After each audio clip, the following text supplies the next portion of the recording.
All right, what up, Who That Nation? Back at y'all with another episode of No Cap, No Filter Saints. I'm your host, Marley G. And tonight, man, we got a special guest, man. My dog, man, Ryan, man. Goes by that boy Wolf on Twitter, man. Like one of the most popular, prominent Saints Twitter figures out there, man. Like this dude just got a big old following. I don't know how he got it, but he got it. Like this is one of the most popular Saints fans I know. But he's one half of Saints Block Party podcast. Him and Adam, they do a real good job over there. So if y'all like Saints content, go over there and to subscribe to them brothers, man. They do a real good job. Keep me josted every time I'm at work. Keep me laughing and dying. But at the same time, they very down to earth, very relatable, man. So if you like that type of content, go ahead on and go follow them cats, man. I hope you like my Club Shay Shay introduction to you, bro. I appreciate it, bro. I appreciate it, man. Much love, man. Been people you from afar for a while, interacting with you on Twitter, seeing what you do with Brian. Y'all be dropping some nice little heat. I'll be checking y'all out. And Brian, that's my dude. He been like a big supporter of me and Adam, doing what we do way back. You know what I'm saying? A big supporter of him. So I've been checking you out, bro, making some good content. So man, you just called me up. I'm on. Ain't no question. Appreciate that, man. Your family now. But since the people see you as the first time on the show, man, it's your first time. Go ahead on and let you introduce yourself to the people, man. Tell the people where you from, and tell them how you just became so much of a fan of this football team, the New Orleans Saints, man. Like how did you come up and just get so passionate about the team?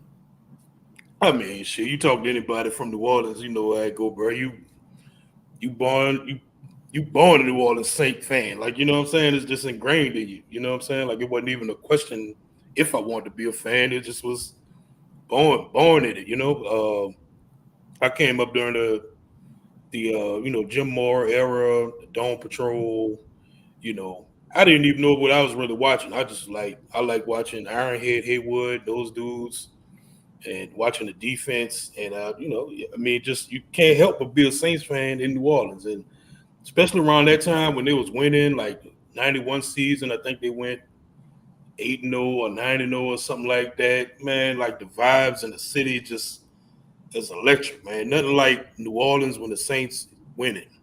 And man, I've just been a lifelong fan my whole life, bro. Like, and obviously the Aaron Brooks season, won our first playoff game, being down. I remember I was going to Nickel State at the time. I was a freshman, and we hopped in our little raggedy cars, shot down from Thibodeau to New Orleans that night after they won, hit Bourbon Street. We was out there about 4 in the morning and drove back to Thibodeau drunk, tripping. Like, they had a blast though, bro. You know what I'm saying? Like just like nothing like being a Saints fan, man. Just winning a playoff game. That's just how lit we was. Like, you know what I'm saying? You couldn't tell us nothing. Couldn't tell us we wasn't going to win the Super Bowl after that. And then obviously, the greatness of Drew Brees and Sean Payton and winning the Super Bowl, ain't nothing like it, man. So, I mean, I'm a Saints fan of that. Now, after the no call against the Rams, I really had to make like a conscious effort to change what type of fan I am. You know what I'm saying? Like, because I was in deep depression, bro. Like, the only way I'd explain it is like trauma depression, and it's like you in PTSD over football, over sports. Yeah, it don't make no sense. Like I was sad. I didn't want to talk to nobody, bro. I was like really depressed, man. I was like, man, I got to cut this out. I got to reprioritize my fandom. You know what I'm saying? So now I'm just to the point where I just don't get too high or too low on the team. I just look at it from a realistic view. I root for them. I want to win, but if they lose, it don't ruin my day. I don't be tripping about it like I used to. I used to be sad every time they lose. I used to be upset, angry. I don't get like that no more. Now I just enjoy what it is. I enjoy the story. I enjoy me and my partner. We started the podcast almost 5 years ago during the pandemic. Just wanted to talk sports. We was gonna keep it simple. Really didn't expect it to do as well as it has. We really wasn't even. Honestly, the first episode we just was trying to get Tony Pauline, who covers the draft. We just wanted to get him on to talk to him so we can get some draft nuggets. We didn't even really think we'd go another episode. Then like 100 people watched it. It was like, shoot, let's do another one. Right. And we just kept on going, and it's been great, man. We built a great community. Like the people that listen to us, we got our Patreon, Discord community, and all that stuff. We do meetups, go to games together. We have go meet up at like bars. We got a big West Coast contingent where Adam lives on the West Coast. He meet up with folks out there, so it's like a big community we got. So it's real fun, man. So I've really just been enjoying, regardless of what the Saints do, whether win or lose. We just been enjoying ourselves just in what we built around it. You know what I'm saying? Yeah, man. I know you be having your little ritual or whatever. You get on the pod with Adam and you pop that black and mild. You get it ready. I said, man, you know what? Light it up now, baby. I said, man, since Ryan be having that, I'm gonna go ahead on that. I'm gonna have me a drink tonight. You know what I'm saying? I'm gonna have me a drink. Since I'm drinking some coffee. It's a little late. I gotta like stay up, keep it going. Hey, man, I got work in the morning. I'm still on some vodka. But yeah, man, you just talked about the no call. Like you and Adam, I watch y'all show a lot, man. Y'all address my time at work a lot, and y'all like to call that y'all found a detachment. And I ain't even gonna lie, Ryan. I was the type of fan. I was so optimistic. Like, you know, you got your homo cues on Twitter and stuff. And I like homo cues. We're gonna talk about him in a second, but you got your homo cues and they just ride or die with the team. They just so optimistic and they just believe and y'all can't talk about my team. And they just feel like they have this such an allegiance to the team to where they above criticism. And man, I ain't gonna lie, like that when y'all was talking about detachment and all that, I was like, how they gonna have a podcast and they detached? Like, I would be detached from my team, man. I ain't gonna lie, I used to love y'all shit, but when y'all talk about being detached, it used to trigger me. I used to be like, man, how could they say that, man? How could they say that? But ain't no real fan. How you gonna be a real fan? That damn Vikings game showed me, boy. Dennis Allen made me detached like a mug. I ain't gonna lie. Which one? Like which Vikings game? The first Josh Dobbs. The first Josh Dobbs. You know, the other Vikings game, I was like, damn, man, we lost that game on some fluke stuff. You know, it was a push off right here and all this and all that. I was mad and upset. But that Vikings game with Josh Dobbs, it's just like I had an epiphany. I was just laying in the bed. I was just like, man, you know what? I don't think we'll ever win a Super Bowl with Dennis Allen, Derek Carr. And it just hit me right there. I said, this is what it feels like to be a Raiders fan. This is what it feels like. Like, I'm going to be the type of fan that's going to root for my team to have good moments, but no aspirations of a Super Bowl. I said, I refuse to live like this, dog. This dude got to get up out of here. So I was like, man, I can see what they say about detachment because I was that fan like you. Like, if my team lost, I would be in depression. When Marshawn Lynch, that run happened, just trucking everybody and all that, holding his nuts and all that into the end zone, I was so depressed. I was so hurt. I think I cried. The Vernon Davis catch. I was that type of fan. I would get mad at family members and friends. You know, leave me alone. I'm in my room for a week. I go to work. I don't want to talk to nobody. I don't see no coworker. Well, what happened to him? Say I don't. I get real upset. I went to the Texans game. We lost to C.J. Stroud. I was telling my partner, I do not want to go to this game. I got a bad feeling about this game. I do not want to go. I just want to watch it and just save my money on the tickets. Because at the time, I had a lot of stuff going on with my car problems, and I had a lot of stuff to do. But I was like, you know what? The fan in me, I'm going to go spend my money on my Saints. I believe in my Saints. But I said, dog, if we lose this game, I'm going to be mad. We lost that game, boy. And walking out that stadium, I was mad as hell with my friend, bro. I damn near wanted to fight, dog. Because I'm like, bro, I told you this was going to happen. I knew they was going to screw it up. And that's when I realized that's what these dudes talk about from detachment. That's it, man. The team emotionally control you. That's the key right there. It's about prioritizing. I was talking about this today on our Discord. It's not about like not being a fan anymore. Matter of fact, what I was saying is I'm having more fun as a fan now than I did back then. Even though, you know, I was deeply emotionally invested before. Now I'm having more fun because even though the highs aren't as high, the lows not as low as either. You know what I'm saying? And I'm having more fun as a fan. And it's like really it's about prioritizing your emotions. Because, bro, like my wife, she used to know, like, don't even, if the Saints lost, she's like, oh, Lord, I'm just going to stay out his way today because I know he ain't gonna be in a good mood. You know, and that ain't right. You know what I'm Yeah, saying? that's Like not I right. should. That's not right. You don't want nobody tiptoeing because a team lost. Like, Because of team laws, and she got to tiptoe around me. You know what I'm saying? Like you don't want to be like that.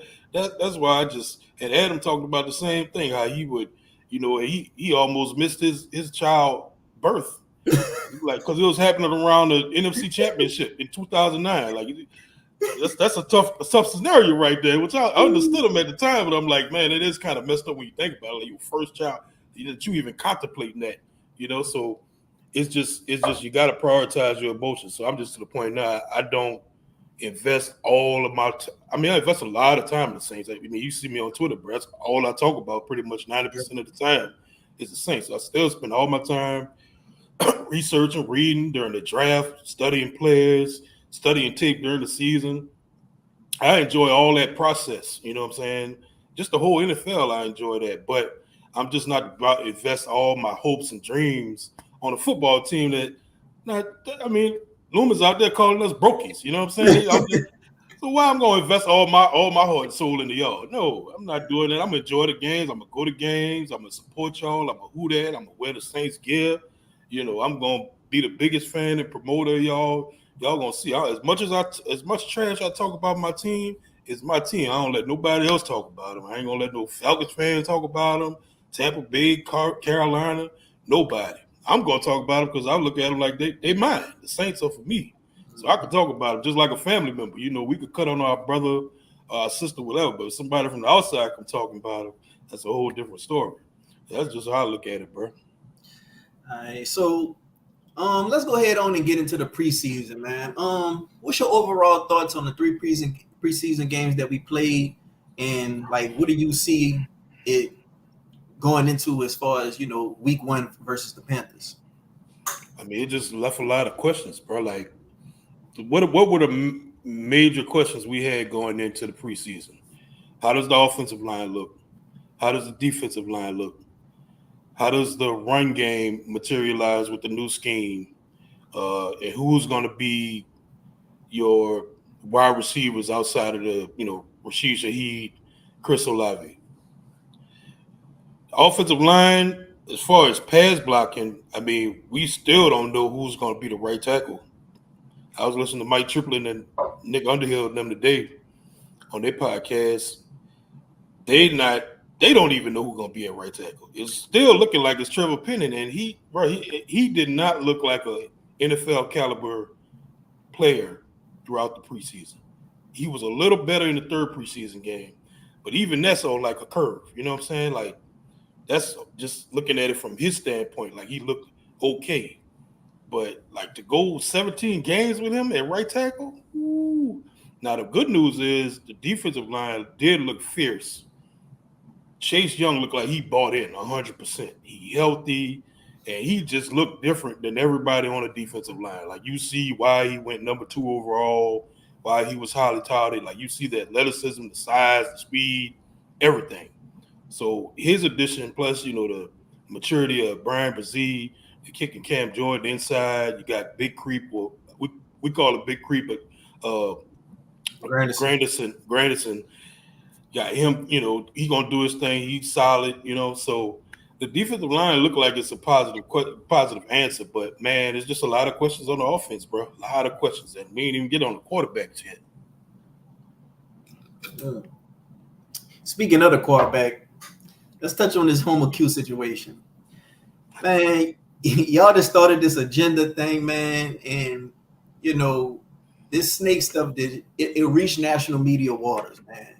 Like it was Crazy. like an echo chamber, and it was just reaching to the highs of the heights, and then it reached the national media, and they started talking about it, and that came from Saints Block Party podcast. I know Adam give credit to someone else with that, but for the most part, it came from Saints Block Party podcast, man. First of all, how does it feel to achieve something like that after 5 years? And on top of that, how did you feel like when you see a certain fan like Homer Q say, yeah, man, y'all got the national media in our crib, but all in our business and all that, man. I hate you niggas and all that. Like on one side, it's like, okay, yeah, we get it. You're a fan, But at the same time, man, Derek Carr, he either gonna rise to the occasion, or he gonna or he gonna just sink with the ship with Dennis Allen. And at the same time, it's like you can't stop what's already written. Like this Spence Rattler stuff is already, the people are behind him right now.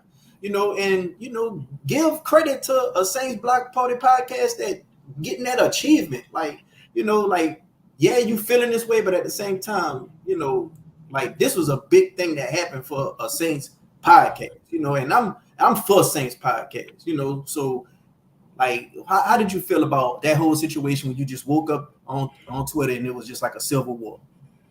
It was crazy. That was crazy. It was just funny.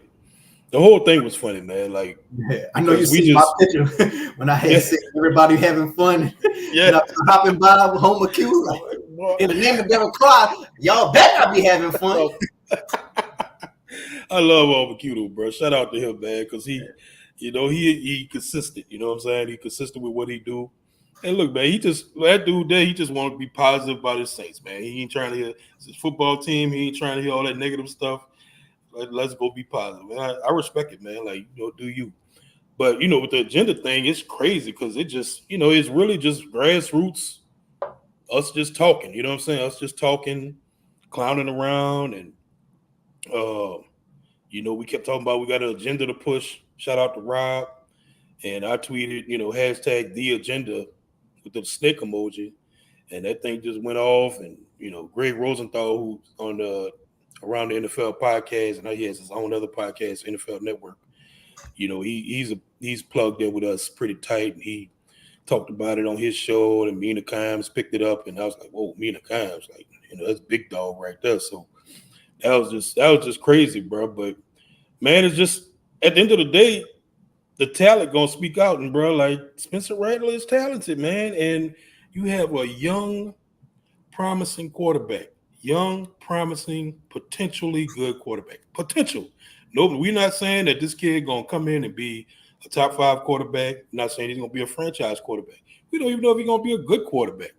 We're just saying we are a team that's in transition, that's looking for that next step at quarterback. We know Derek Carr is not the answer. Derek Carr is a bridge quarterback. I don't care what they're paying him. He is a bridge quarterback to get you from one step to another. Because if you stick with somebody like Derek Carr, that's quarterback purgatory, QB purgatory. Nobody wants to be there. You're just stuck in mediocre land. So we're just excited. We finally have something to latch on to, something hopeful to latch on to, that, hey, you got this young kid drafted in the 5th round that could potentially be an answer at quarterback. And that's all the agenda is. Like, that's literally the agenda. And it turned into a war on Twitter. Like, I don't even know. Well, I kind of understand how it turned into a war, because then Dennis Allen gonna come out and do something I just never heard, where he was just like, we're not identifying a quarterback too. Yeah, we're gonna have them compete throughout the season, blah, blah, blah, blah, blah. It was just weird. And I mean, we called it how we saw it. Like, that just was a weak move, like a weak leader type move from Dennis Allen. Man, you could cuss. That's some pussy shit, bro. That's some pussy shit, man. Like, I didn't like it at all. It wasn't even about him naming Rattler number 2 or not. It's just, man, like, I put it like this. We do have a source or two within the Saints building that is very trustworthy. That's all I can say. It's like it's not no janitor or nothing. It's a very well-placed person. And we know for a fact that there is a lot of sensitivity around Derek Carr and how he's viewed and treated. That's all I'm going to say. And so we know that this whole thing about not naming who at QB2 is not about football. It's not about what they're saying, like, oh, we need to develop this guy, da, da, da, da. It's not about that. It's about kid gloving Derek Carr. And that's the shit that pissed me off, because it's not about football. It's about treating this guy, Derek Carr, like he's just a first ballot Hall of Famer. I can see if you got Drew Brees there, 2011 Drew Brees, who solidified one-year championship and all that. Yeah, you got to make sure he's happy at all costs. But Derek Carr, like, what has he done for you? Please, man. Yeah, and I made the same like I made a statement on it too. Like I was like, man, Dennis Allen can't name a QB2 is almost the same as when he just had literally 2 defensive co-coordinators. When we had Ryan Nielsen and Chris Rashad, you can't make a final decision. Like when you can't make a final decision, you're just not a leader of men. Like to me, you're showing the same mistakes that you've been making.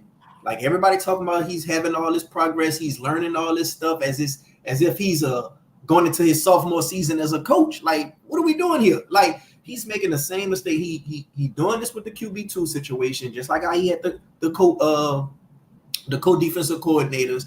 He had Carl go out there and play injured for a significant amount of games when he did the same thing with Jameis Winston, go out there and play injured versus the Panthers, and then play injured versus the Bucs, 2 division games when he had a able quarterback in Andy Dalton, could have possibly won them games. Like, it's just the same stuff. Like, me personally, I just want Dennis Allen fired. Like, I don't care what the cost is. That's the type of fan I am. Like, I would rather him fired right now and then worry about what's going to and have the possibility of a good head coach for the next 4 years. Then, okay, yeah, we kind of struggle in the first beginning of the season, and then we pull off we finish strong at the end because we play some weak teams at the back end of the schedule, and they're fighting for Dennis Allen, and then we just back to like 9-8, somewhere in them waters, and we give him an extension, and then we in 5 years of purgatory with this guy. Like, that's just me. Like, I'd rather that hope of, those 4 years, it's a possibility that we could have somebody good. Because like I think I said this comparison. I said, man, if you had to go through 2 doors and you hungry, for sure door 1 got crackers. But it's a possibility that door 2 got crackers or steak. You're gonna go through door 2. You live with the consequences. Everybody keep trying to say, oh man, well, what if the next head coach worse than Dennis Allen? Oh, well, if we lose Dennis Allen, then sure, man. What if we lose the defense? Man, you worry about the ramifications later on down the line. That's just the way I'm is. Now I'm the type of person I feel like prove me wrong. Like if I'm wrong and they just make this Super Bowl miracle run, then okay, I'll be wrong. I can live with that. And then there's people who think that if we would have make a Super Bowl run, because you see me on Twitter, you see how I be tweeting. Yeah. They got people who think I will be mad that the Saints made a Super Bowl run and won a Super Bowl, and I'm gonna just be sitting here saying, man, damn, man, they was right. The goddamn fans was they right now. They could just talk shit about it. We won a Super Bowl. We on bourbon. Everybody having fun. Like, nah, man. Nah. Hell no. I mean, if the Saints got good enough to get to the Super Bowl, that means Dennis Allen has changed his ways. He's become a good strategic and good strategist, a good tactician. That means Clint Kubiak's working. That means he made some great hires. That means he's doing a good job. And if that's the case, right on for Dennis Allen. You know what I'm saying? I just want a good coach. You know what I'm saying? Whether that's him or somebody else. And what he's shown, the man won 26 games in over 5 years, almost 6 years, 25 games, 26. He could literally go perfect. He could literally go perfect throughout the whole season. And still won't be 500. It still won't be. Still won't be 500. And y'all telling me okay, so this is the narrative they've given him. First, they say, okay, the Raiders, terrible ran organization. They had all kind of cap issues, all kind of stuff. That's why he didn't succeed there. Okay, fine. I'll take that. They hire him on as the Saints head coach. They're trying to carry on the consistency of what Sean Payton built. He's been in the building for years. He's been around the Saints for a long time, knows the culture, kept that going. Okay, fine. They did that. Tried it first year, won 7 games. Then the excuse is he doesn't have a quarterback. He won 7 games with Andy Dalton at quarterback and Jameis Winston. Okay, fine. That's fine. They go get a quarterback. He specifically goes out and targets Derek Carr. I was fine with the Derek Carr decision. I was completely fine with it. I kind of fell for his kind scheme that he likes to do, where he just seems like a small guy that was just in a tough position with the Raiders. You know what I'm saying? My thing was like, man, don't mess around and pay this. Don't lock yourself into this dude long term. And if you remember correctly, they offered him a contract at first that was kind of in that realm of like a Geno Smith type contract, where it was kind of year to year. You get your little money, through that season, but no real big guarantees, a lot of incentives and stuff like that. Then he pulled the little shenanigans where, he got his agents within the media and stuff like that to put out there that, the Jets are showing interest, and and that's when they put the okey doke on the Saints and they upped the price and dropped the big contract on them, over $100 million. That's when I was like, oh man, what are they doing? But still, I was like, okay, look, let's see how it worked. Came in and we saw what Derek Carr is, man. Derek Carr is I wouldn't even call him a mid-range quarterback. He's right below mid. You know what I'm saying? Like he gives off the era that he's like this smart guy that could read all the defenses and make all the adjustments and calls. He can't do none of that, bro. He can't do none of that. He's not. Hey, Derek Carr, he could go to the line and he'll have 3 options of plays. You remember that? Line of scrimmage and all that. That cracked me up because I was just reading an article this week talking about how this offense is going to simplify things for him. And he was talking about how he doesn't have to do all that anymore. And basically all the calls and all the checks and everything are within the play call from Clint Kubiak. So all he has to do is snap the ball and get the ball to where it needs to go. Yeah, you got a couple of options to read through the progression, but all the work is done by the head coach. I was like, ain't that something? Because last year y'all was talking about how he just was this heady quarterback that just wants to make all the calls, have control at the line of scrimmage like Peyton Manning and Drew Brees, and we saw he couldn't do it. He can't do that and react to the pressure, but we know he cannot handle any kind of pressure at all, coming from the front 5. So that was it for me, bro. So now going into year 3 of Dennis Allen, the excuse is it was Pete Carmichael's fault. It was all Pete Carmichael. So now Dennis Allen gets to bring in Clint Kubiak, somebody from outside the Saints organization. They bring in Dennison and the whole Kubiak brain trust to rebuild the offense and execute it, because they really didn't make many changes to the offenses from a talent standpoint. It's pretty much the same offense from last year, outside of Fuaga and a couple of pieces here and there. So they're dependent on Clint Kubiak to save Dennis Allen, pretty much. You know what I'm saying? Like they're saying that Pete Carmichael was the reason they couldn't succeed last year. So ain't no excuses, bro. Like there are no more excuses after this year. You show us this year, and I don't even know what to tell you. If they can't pull it off this year, I don't know what to tell you. And what does pull it off mean? Does that mean win the division? I think from the Saints standpoint, if he win a division, man, he probably get another 4-year contract. Well, according to Brian, he said he heard that he could just win maybe 7, he'd still be good, depending on how he get that 7. Because everybody got to remember, dog, the first 7 games going to be tough. But that back end is real light. It's kind of like last season. That back end is real light. And then, that's will probably be when the offense will start really clicking. Derek Carr really getting comfortable in the offense. The offensive line to be having cohesion with each other. So people just got to remember that back end is real light for them to make a strong playoff push at the end. Yep. But the Bucs and the Falcons, they have that same type of caveat because the whole defense don't really, we kind of play damn near everybody the same. So, but the thing is, the best thing that's going on for the Saints, they have a Super Bowl defense. And on top of that, they're in a weak division to where nobody is a contender. To me, you have a weak division if nobody is a contender. Like some divisions have 2, maybe 3 contenders. We have no contenders. Like the Falcons, I think the Falcons are going to be better than last year, but I don't think they're in that contender category. I don't think they're in that stratosphere with the 49ers and the Eagles and the Lions and the Packers and things of that nature. But I do think they're going to be better. Adding Judon, adding Simmons, adding Kirk Cousins. What else? They got that one guy I think a lot of people sleeping on defense. He's number 17. I think his name is Arnold something. He can rush the passer very well. You add that with Ellis and Jarrett coming back. I think they're going to have a pretty decent squad, but I don't think they're a contender. Maybe they could win 10 games and win a division. But I think the Saints, if everything goes right, they could win about 9 games. I have us at 8 and 9 personally. I think 7 games is our floor. I think 9 games is our ceiling if things go right. But I have us right there, smack dab at 8 and 9. But when it comes to Clint Kubiak, a lot of people see him as that guy who could just save save this team. You know, a lot of it's a lot on this guy back.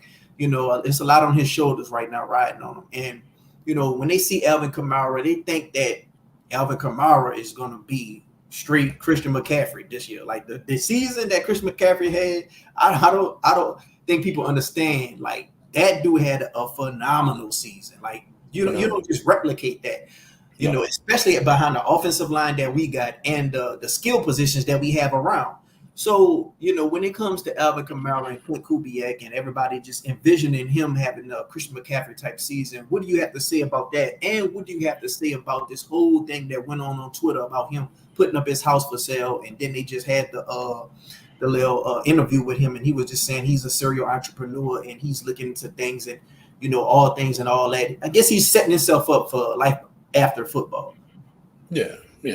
I wouldn't look too much into him selling his house thing. He got a bunch of properties all over, you know, southern Louisiana, and he, you know, young millionaire doing his thing. You know, his brother a realtor. You know, they doing their thing. So that has nothing to do. Like, I'm not saying that has nothing to do with his contract situation, but because, you know, he gonna do it. He gonna do his business regardless, whether he in New Orleans, playing in New Orleans, or whatever. And Alvin Kamara love New Orleans, man. If you know Alvin Kamara, that dude love New Orleans. He love the city. He love the Saints. He want to be a Saint. From our sources, we know for a fact he wants to be with the team.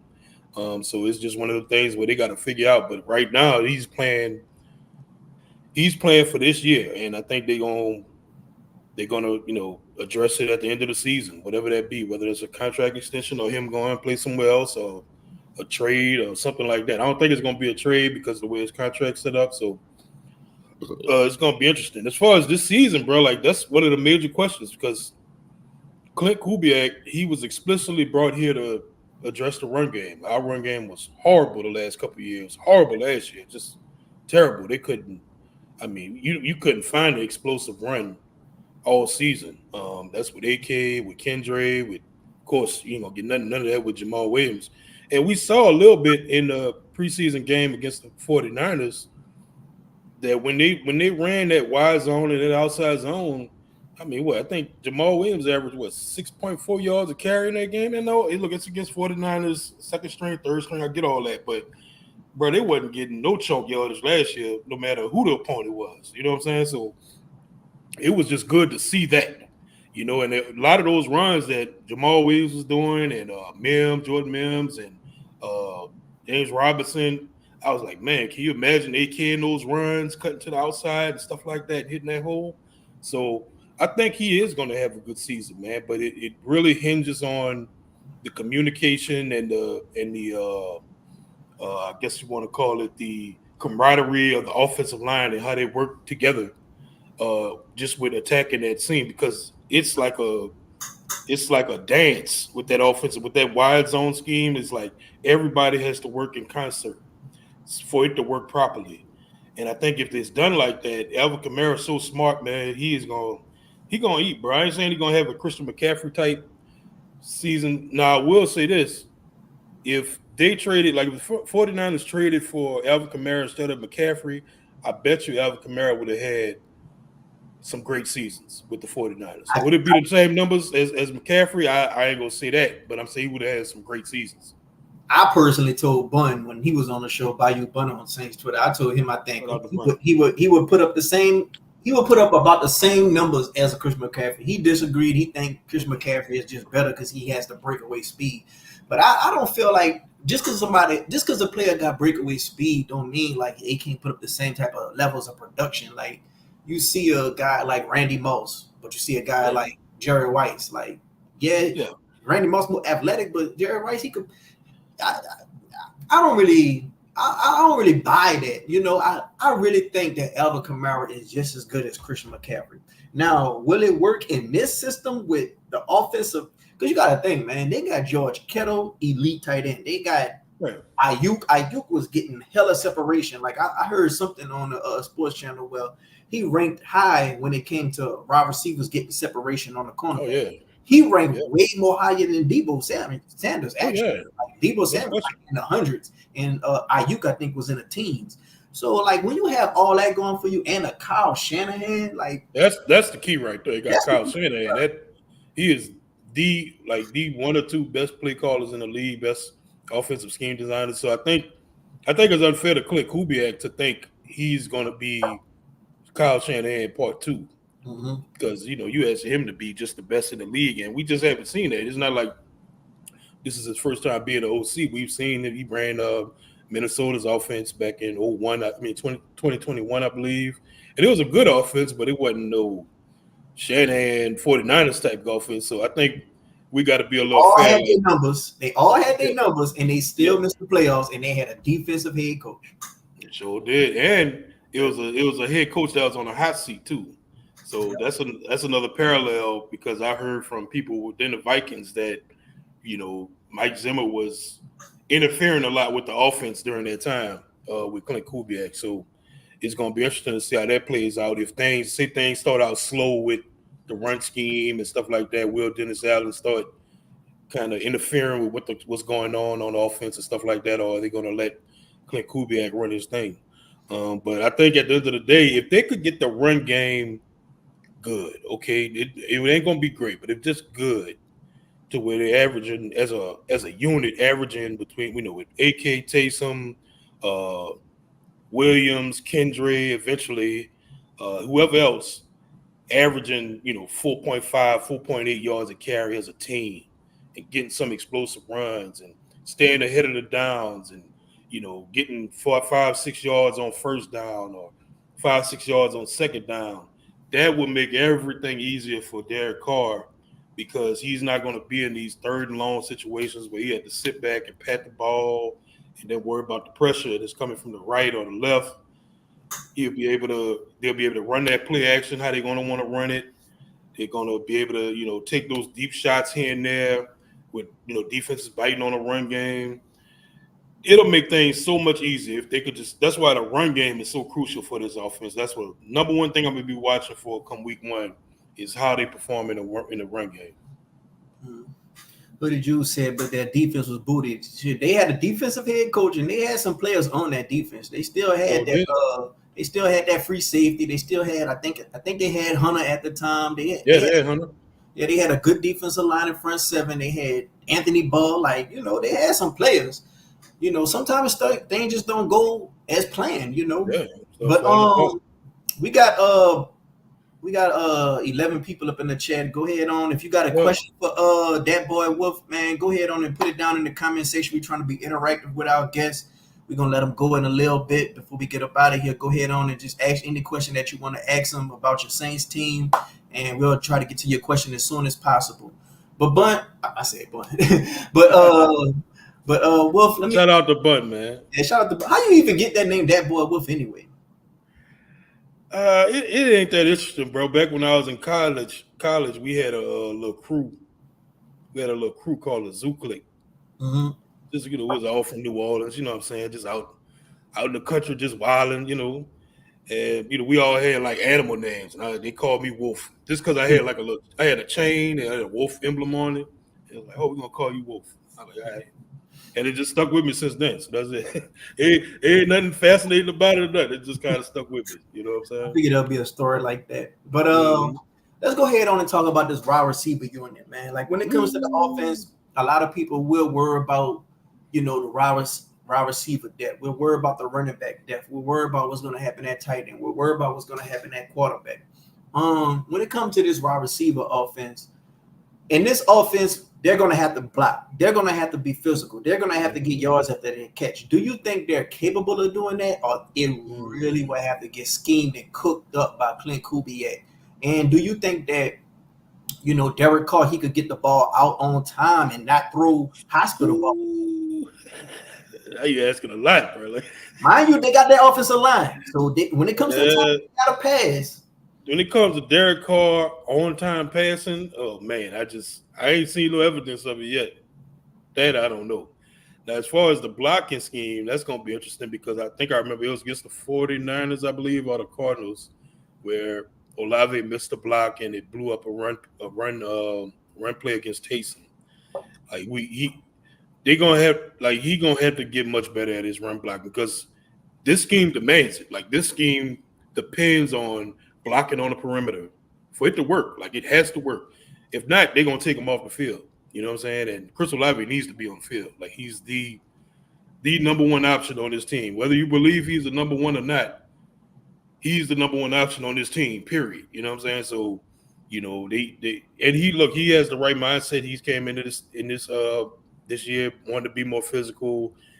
According to reports, he gained like 6 pounds of muscle, and he's been playing physical in camp and in practice and all that stuff. So they need him. They need him out there, bro, because, man, he could have a really good year. Like, he could have a really good, like, 1,400-yard type season because he's the featured wide receiver on this team, bro. He's going to get a lot of action.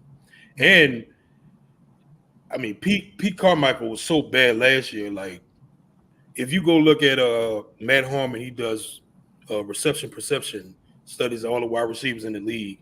Like, Chris Olave has some of the best win rates against man, some of the best win rates against zone coverage, some of the best win rates in like a multitude of routes.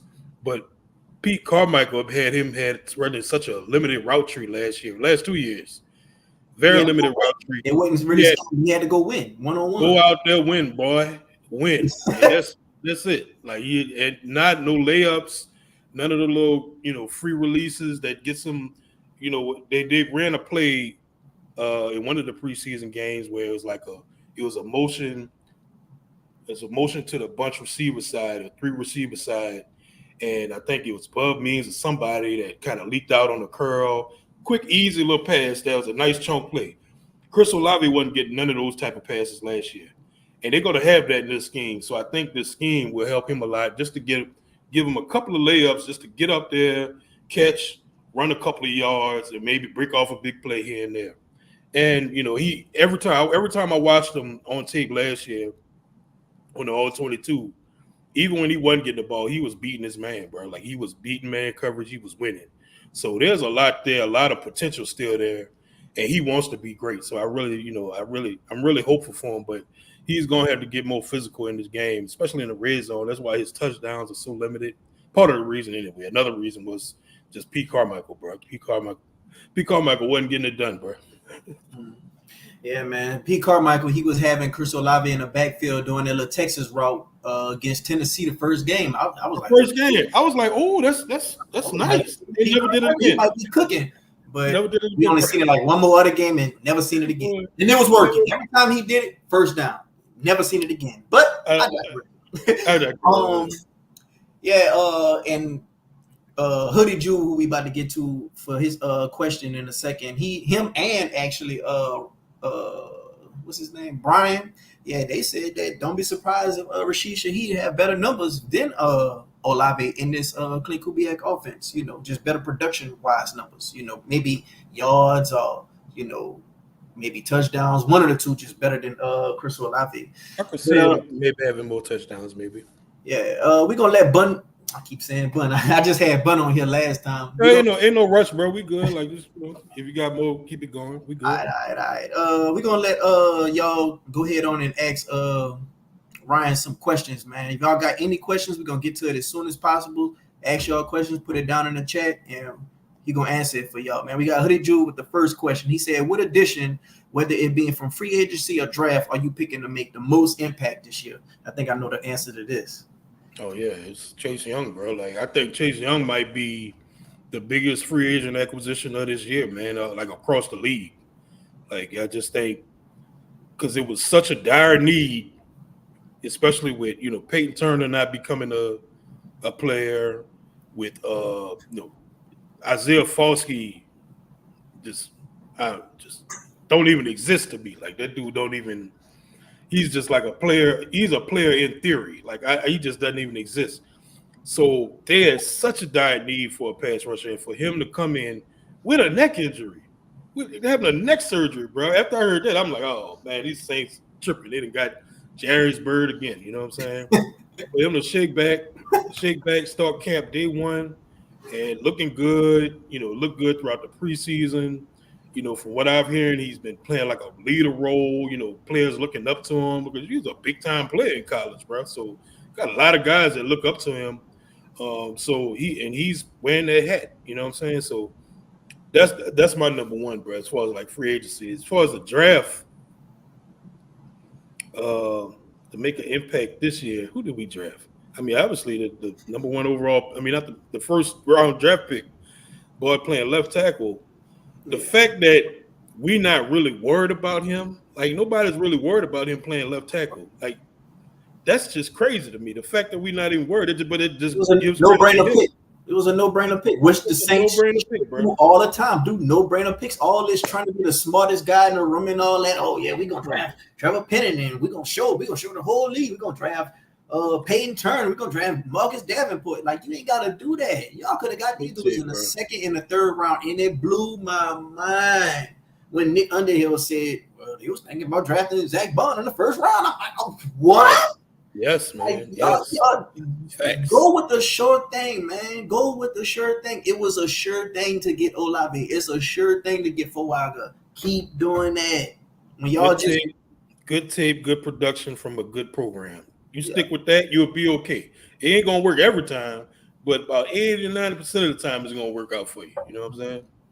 We got another question about Jack Hunter said, did Carolina get better at run defense? We need to run the ball.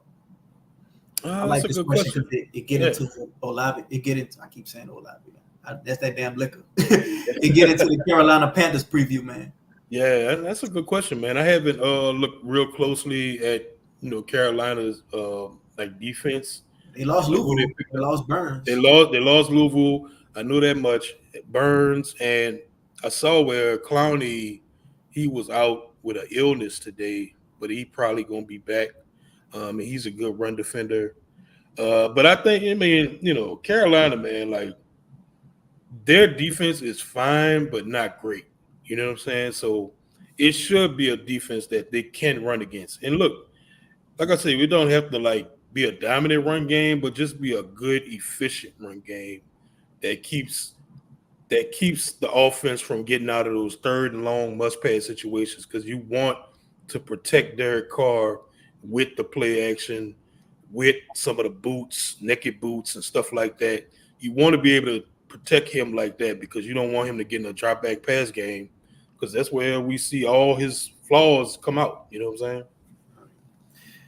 saying? Yeah, man. We got 47 minutes into the podcast, man. We're gonna just stay for an hour, man. We're gonna kidnap him like Sue Young off of Rush Hour, man. We ain't gonna hold him up too long. So y'all get y'all questions. Y'all put all y'all questions in the comment section below. We're gonna get to it as soon as possible. We got Jerry G asks, will AK-47 get his new contract signed this week before the Panthers game on Sunday? I think it's possible, I guess, but like listen to AK today, he sounded like he ain't done with the contract talk. Like he said, he's not discussing it no more, not until the season over with. So from his standpoint, it sounds like he's done. Now, you know how the contracts work. If they put an offer in front of him that he likes, he'll sign it. But it just feels like to me that they're gonna let this thing ride out. Mm-hmm. Let's see. Hoodie Juice said, I was picking Willie Gay. Reminds me of Quan. Bring the juice and the energy. Plus, he can stop those scrambling quarterbacks. I love Chase Young too, but our big problem was stopping and scrambling quarterbacks. Okay, Wolf. A lot of people are making a thing about the scrambling quarterbacks. I put the picture out there on Twitter with X with Strick when I was saying, yeah, man, Josh Dobbs and mobile quarterbacks when they face a Dennis Allen defense. And a lot of people like, man, whoa, what's going on? But yeah, man, look, it ain't just the mobile quarterback with me. It's the run.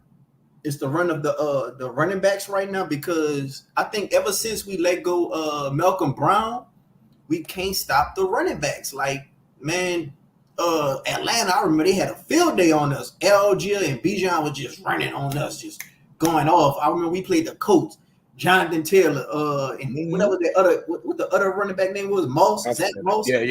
Just having a field day on us, man. It looked like that Bills game that we had that we played a couple of years ago, and we were just running it down the Bills' throat, But Yeah, man, it ain't even much just a mobile quarterback to me. It's good teams too. Like if you got a good head coach and a good quarterback, you could be a pocket quarterback and you probably will do good if you're a good team. We seen it with the Exactly. Rams. We seen it with the Lions. What do you Yep. feel about this thing about the mobile quarterback and Dennis Allen defense? Do you think it's his scheme or do you think it's the players? And now, if it is the players, do you think he has the perfect players in there with Gay for certain packages, with putting Cam in the inside, with Chase Young?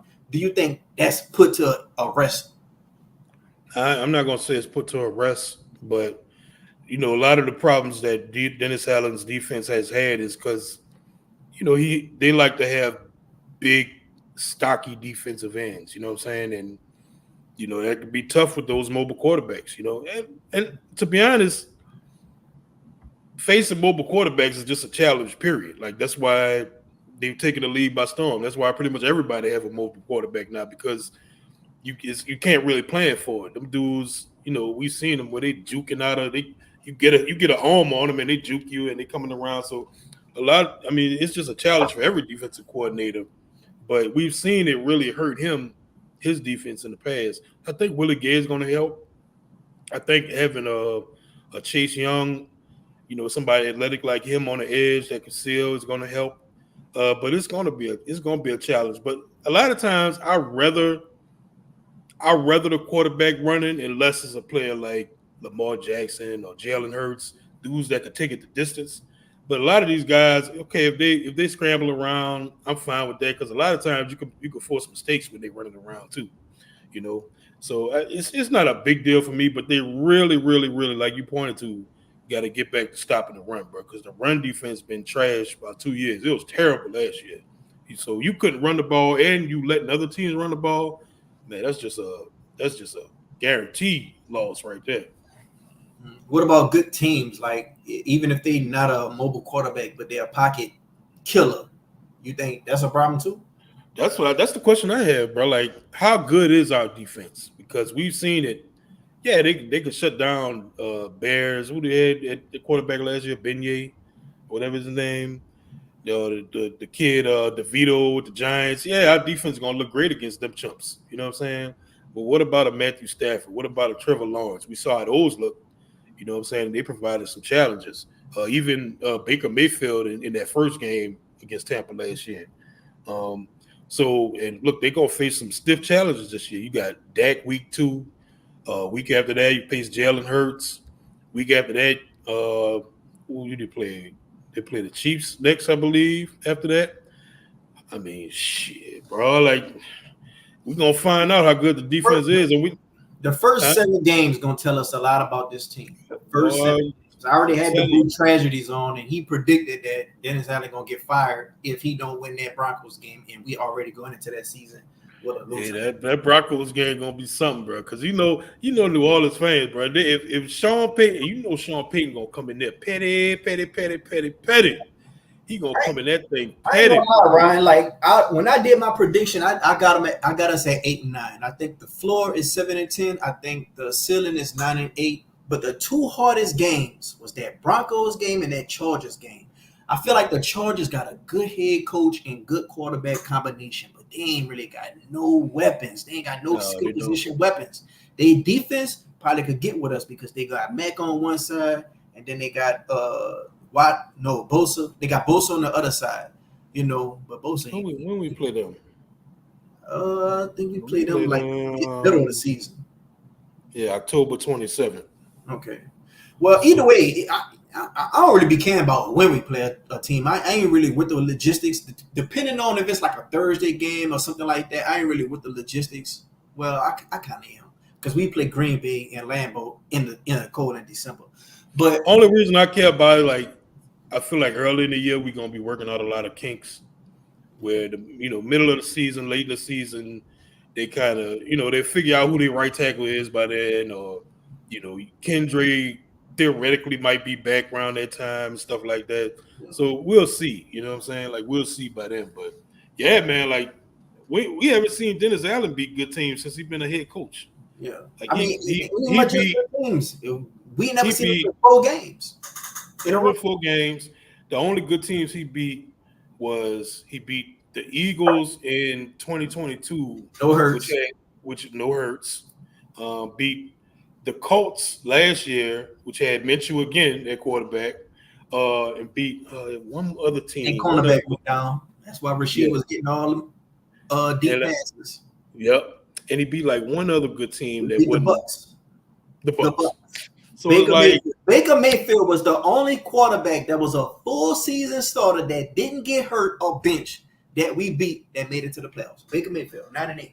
That's the type ain't of that season I something? think we're gonna have. At best, we'll have a Bucks type of season from last year. At best, that's what I think. And we'll I, win our first playoff game and we'll lose the second one. That's the type of season I think we'll have at best. that's But that right at there best. will save Dennis Allen's job. But yeah, Oh man. yeah, no question. Oh yeah, if y'all got any questions, go ahead on and put it down in the chat below. We got a little bit of more time left with Ryan. Gonna try to do this thing rapid fire. Let's see. Hoodie Jube says, but yeah, that Chargers in that Broncos game, that was so hard for me to pick. But I remember that Sean Payton, when you got a good head coach, Sean Payton went out there with Jameis Winston with no Michael Thomas and beat the Panthers ass 38-3. That's all I'm saying. So don't just think that Broncos game gonna just be easy. Exactly.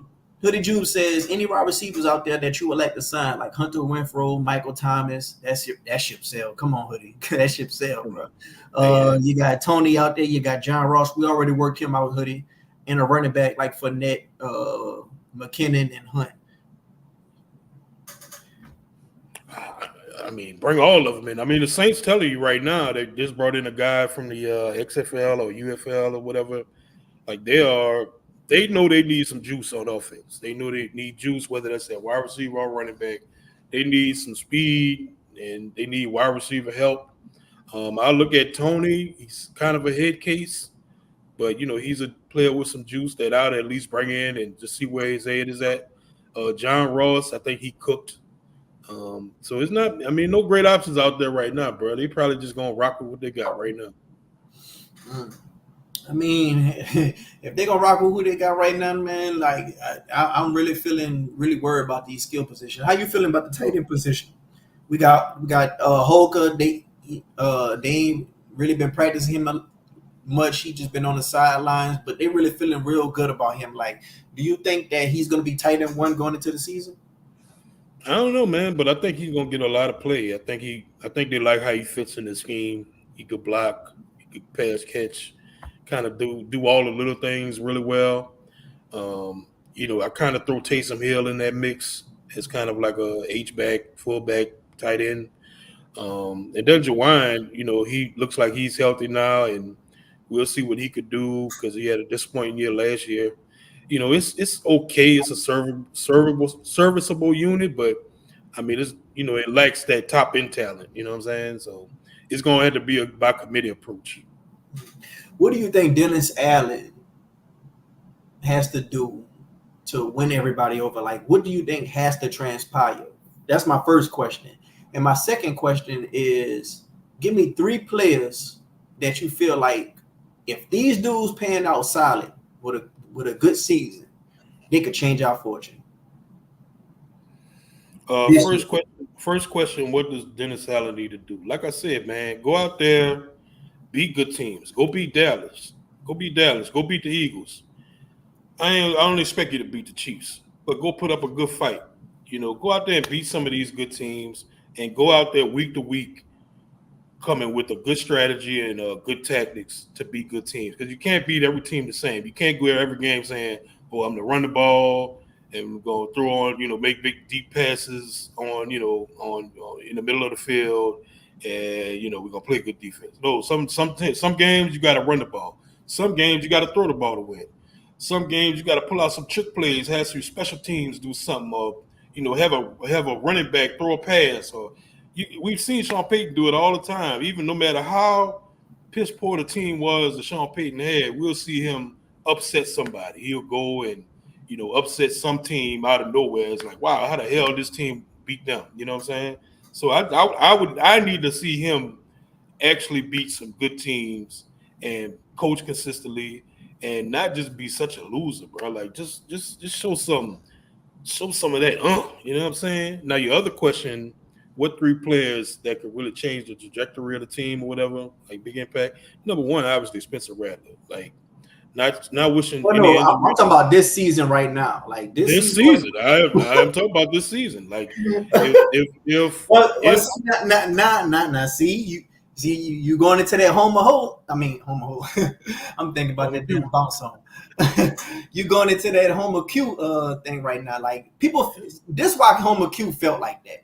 I think he was thinking, okay, if Spence Rattler come into the game, that means either Derek Carr got injured or he played bad. And if he played bad, 9 times out of 10, for him to play so bad, we were already losing. So he don't even want to see a Spence Rattler. He don't want to hear about a Spence Rattler. Right. So, if Spence Rattler come into the game, that something bad had happened. Let's just say Derek Carr is let's just say he's healthy throughout the whole season. Like 3 people that starters on the team right now that's already on the depth chart.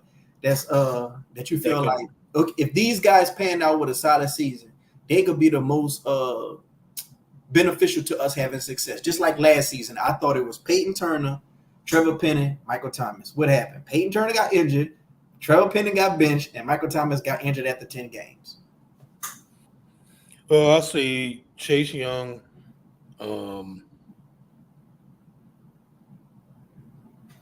It'd be Chase Young.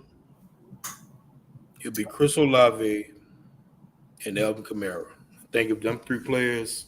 All them dudes, I think they all solid. I don't even think you gotta worry about them. Like I would You worry about. So you would want put in the the dudes players? So players that's that you kind gotta of worry about. that you gotta Like, worry yeah, about. these dudes paying out, we good.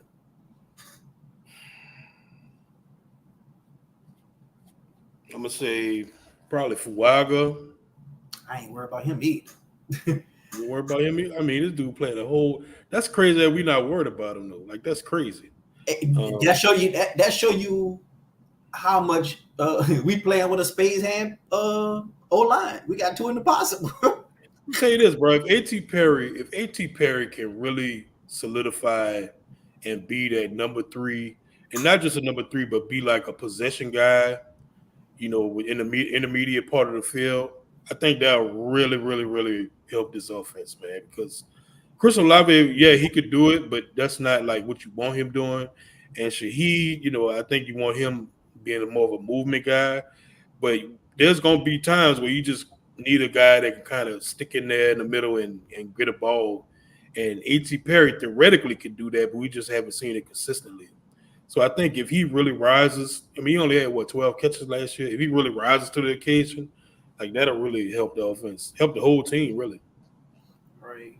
Hoodie Jube says Trevor Penning, that's the guy I got. Perry, I'll put him up there too because we need help in that wide receiver. I'm not worried about Olave. I'm not worried about Shaheed. But if A.T. Perry could step up, because I really look at A.T. Perry as another Robert Meacham, Marquez Callaway type of guy. So if he could prove me wrong and prove that he's more than that, then that'll be definitely help. Gay, I ain't really worried about Gay. I think Gay gonna go out there and do his thing. Instead of Gay, I would take Gay and put Jordan Howden up in there or Will Harris up in there. Whoever win that starting safety job, because I think that a lot of these teams are going to attack us with the run up the middle, and I think they're going to attack us with their safety besides Tyron. And even Tyron, they probably think, well, okay, he's up in age now. We're just going to attack him. But if not, they're going to attack Will Harris. They're going to attack Jordan Howden, Abrams, if he's on the field. Like, they're going to attack our safeties with elite tight ends if they have them, or, above average tight ends. But, yeah, that's what I think. What do you think about the special teams, Wolf, when it comes to us punting? Because when it comes to us punting, Lou Headley, he went it for me. You know what I'm saying? Like, I feel like when you got a good punter, that really helps out the defense. When you got a good kicker, that really helps out the offense because you're putting points on the board. I'm not too high on Groupie. This next guy with the punting that won the starting job, I got to see him in season. How do you feel about our special teams? Because special teams go so underrated. Like, we're really good at coverage and we're really good at returning, but kicking and punting, to me, that really wins and loses games sometimes. Yeah, man, we're gonna see with the with the rule changes on the kickoff and with the punting, man, like I mean, look, they searching for a good punter right now, so it's gonna be up and down. But if they could just find consistency there, even if he's not booming punts, if it's just consistently like above average, that'll be fine, man. Like they just need somebody to be consistent there in that location. And with Groupie, man, goes back to consistency again. Like, man, just hit those under 50-yard kicks. Like we just be dependable there. Beyond 50, we know those are gonna be kind of up in there. But even though he has the leg to make them, but man, just under 50, like I need to see you at 99% on them, bro. Like you need to be money on them things because we need them. This team is gonna need them.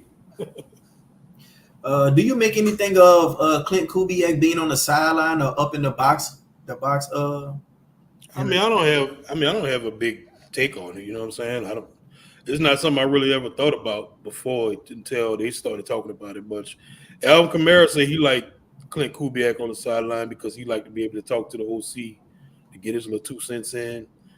So shit. I mean, whatever he wants to do, bro. But I don't have like a big hot take on it. You know what I'm saying? Whatever works. I've seen great offenses with the coaches in the box. I've seen great offenses on the sideline. Me personally, I would like to have my coach on the sideline, but that's just me. I don't play football. Right. This is gonna be the last question, and we're gonna let Ryan get up out of here, man. Today, Labor Day. I hope y'all all enjoyed y'all day, man. Who that? We're gonna end it off with Alfred. Alfred says, "Would you trade Laddie for an All-Pro tackle right now?" All-Pro tackle for Lattimore? Probably. And I'm not a big fan of trading Lattimore, but it does feel like it's coming towards the end.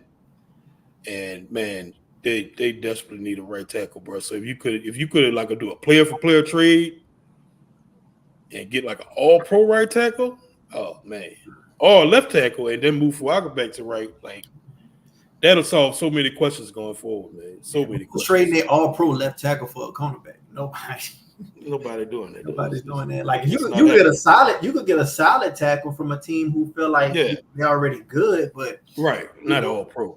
Other than that, all pro, hell no, man. No, it'll cost Lattimore and a one. One more question before we get up out of here. Cuddy says, "What do y'all think of Big Shaheed comment I put up? Curious of what you think of that, Wolf." I guess he's talking about Shaheed could make more of production than Olave. Is that what you're talking about, Hoodie?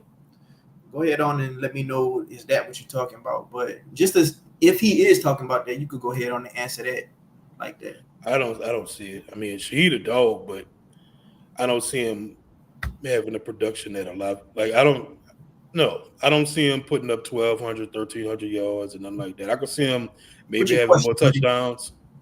I could see him maybe having more touchdowns, but he's not. Olave, he could give you 80, 75, 80 catches. Shaheed would have to prove that to me because he's been getting banged up a lot too. Okay, well, this what he was talking about. He said, "I would love to see Shaheed line up in the backfield and rush a halfback angle route." I guess he's talking about like how we was using Olave with the Texas route. Oh yeah, he'll be most likely up against a linebacker. They ain't gonna keep up with him, especially when they can't keep up with AK. Oh yeah. I think you're gonna see that. I think you're gonna see players like that. You're gonna see some of that ghost motion stuff like they run in Miami. You're gonna see all that stuff, man. They gonna. I can't wait. I'm excited to see the offense finally schemed up, full attack mode. Like I can't wait to see what Clint Kubiak gonna bring.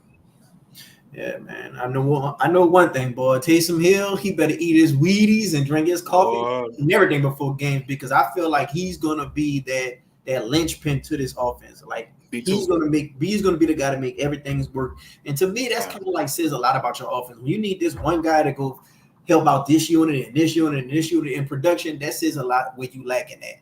But man, I ain't gonna keep you up too much longer. Ryan, go ahead on and tell the people where they can find you at, and on Twitter, and tell them where they can find you at as far as your YouTube channel goes. They want to hear your Saints content, man. At DatBoyWolf on Twitter. You can go check us out, saintsblockparty.com. You can find all our links there, podcast, Patreon, YouTube, and everything. Or go check us out on our YouTube page, Saints Block Party. just check us out, subscribe, follow. We're gonna do 2 episodes a week during the season, the preview and a recap. We do our Patreon members, we do a Zoom during the game where we watch the game at the same time as our subscribers in the Zoom. We watch the game and commented on it during the live feed. It's fun. We have a blast. Great community. So, come join us anytime, man. We just keep it real, keep it 100, talking about the Saints. And I just want y'all to know, man, he has some good content as far as his YouTube, and he's very popular on Twitter. Like this, y'all probably looking at one of the most popular Saints fans on the planet. Like it's probably between him and Brian. Brian had made like 13 accounts. Who knows where the following he'll have if he didn't do that. But other than that, if he wasn't just cussing people out and talking about their mamas and stuff, Brian a legend, bro. Brian a legend out here, man. Brian a legend. But off of default, we're going to just say Wolf is the most popular Saints fan. I appreciate it, man. Whatever that bring, I appreciate it, bro. Yeah, man. I just want to give you flowers while you're here, man. Keep up the good work, man. Oh, so you too, bro. Keep up the good work, man. Enjoy your page, man. And thank y'all for dropping some questions. All right, man. Thanks, man. Have a good Labor Day, bro. You too, bro. I'm out of here. All right. Peace. Yeah, man, that was a good dude right there, man. Ryan, man, DatBoyWolf on Twitter, Saints Block Party Podcast. Saints Block Party Podcast. Y'all go ahead on and subscribe to them. They have some good content if you liking to hear Saints content like me. I'm trying to do a whole lot of collaborations this season. You seen Hoodie Jube up in the comment section. I already collaborated with him. I collaborated with the Boot Tragedy. I collaborated with TJ Jones. I'm trying to get Big Q. Yeah, man, I'm just trying to do a whole lot of collaborations, man. Many more. I didn't have Saints media members, Nick Underhill. I'm trying to get Ross. I'm talking to Snow. Y'all call him Red Beans. I forgot what's his real name. But yeah, man, I'm trying to do a whole lot of collaborations, man. We about to get ready to play these Panthers, bro. And these Panthers, I want to say one thing about these Panthers. They always give us a tough out, but I think that we're going to come out with a victory. Me personally, I feel like we need to show dominance. If we're going to, win this fan base over with a lot of people who are just unsure about this team, a lot of people think that we're going to win this game. But if you could win this game and show your dominance, that's a whole different story. Like if we win by 3 points, 7 points, maybe even 10 points, it's like, okay, cool, there was a Panther. But if we could win by 17 or more, that's showing your dominance, and that's showing how much you separate yourself from this team. So that's what I think the Saints need to do to have a quote-unquote statement game for the first game. Let's see. Hoodie Jube says, great show, man. I'm going to have to have Wolf on the show one day, but I don't know if he's going to mess with me, though. And no cap, you know why? I don't know why you say that. What did you? Imagine, bro. Imagine this. All Saints content creators. We have a big watch party somewhere, like at a bar or a restaurant or something. That's what be lit. Yeah, man, that'll be lit, man. Like even if we all can't be there, some people could just stream it while and we all just do something together. Like I ain't gonna lie, I want to kind of like link up with people, that we be seeing in the comment sections, that we be seeing on Twitter and all that, just to have the community come meet each other in person, like bring people together. That's the only thing. That's the main thing that's good about sports. It brings people together. It don't matter what your race is, what your political views is, what your religion is. One thing about sports is going to bring people together. And especially if you're a winning team, you just love everybody. You happy with everybody. Everybody's your friend. Now, when you're doing bad, you don't want to be bothered with nobody. But that's the beauty thing about sports, man. But yeah, man, I'm trying to do some collaborations, man. If you have a Saints podcaster that you like, man, tell them about No Cap, No Filter Saints, man. And if you like me and you like him or you like her, tell them, man, we go ahead on and collaborate, because that's what I like doing most. I like collaborating. I like to pick people's brain and talk to them. I don't really like to do shows by myself and just be talking, but sometimes I got to do shows by myself and be talking and add you guys on so you could come talk to me. So I'll be that vessel for y'all to get y'all voices heard and y'all opinions and y'all perspectives and y'all thoughts out there to everybody else in the Who Dat Nation. So that's what it's all about, man. We got Hoodie Jew up in here. I like that Hoodie Jube random voice. Yeah, man. Shouts out to Hoodie Jube. If y'all like Saints content, go ahead on and get that man a subscription, man. That man be working very hard. He puts out content. He gives back to the community. He's working a job, and he still finds time to, be out here giving this Saints content, man. And he's very optimistic. He's a different type of fan than me, but at the same time, he has his facts. He knows what he's talking about, and he's going to give his opinion on his team that he feel like in his head is a genuine opinion. So go ahead on and give him a follow, man. Hoodie Jewel, man. That's my guy right there. But shit, I'm going to get up out of here, man. Hope y'all have a nice, safe weekend, man. Happy Labor Day. Drink, you know what I'm saying? Chill with your family. Take off of work. Kick back. Watch Saints football. Upcoming in a couple of more days. LSU, they lost, but you still got the Saints. Maybe they could bounce back and balance out your weekend, man. We got Uncle Deuce said, there's not many places we could go for Saints content. Mainstreams give us no respect. Man, look, one thing about the national media, they're going to disrespect the Saints. I don't know what it is.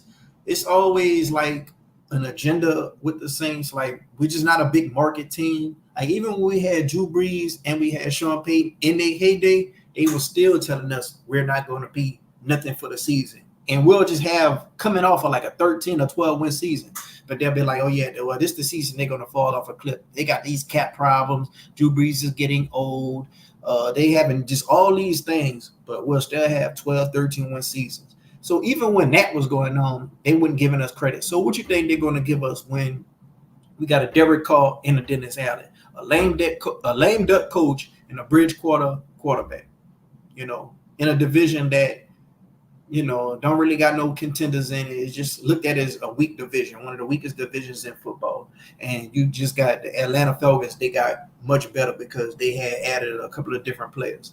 So, don't really worry about what the national media is saying. Just have your opinion on your team and let your team go out there and prove you wrong if you have low expectations. And if you got high expectations, shoot, let that team go out there and, just see what they're going to do. That's all I can say, man. That's all I can say. Hoodie says, great show. Keep up the good work. I'm calling in now. I don't know what you mean by calling. I ain't about to put up the phone lines. I'm about to go ahead on the end the stream right now. 1,000 follows after this season for you. You about to grow this season. Hey, man, that's the goal, man. I know you had hit 100K, bro. I'm trying to do the same thing and follow them same footsteps. But I'm going to go ahead on the inner stream right now, man. Y'all have a good night, man. It's getting real late. Y'all be safe, man. Y'all get to work tomorrow. Y'all drive safe. And all I can say is, man, who that, man? Till next time we get ready for this Panthers game.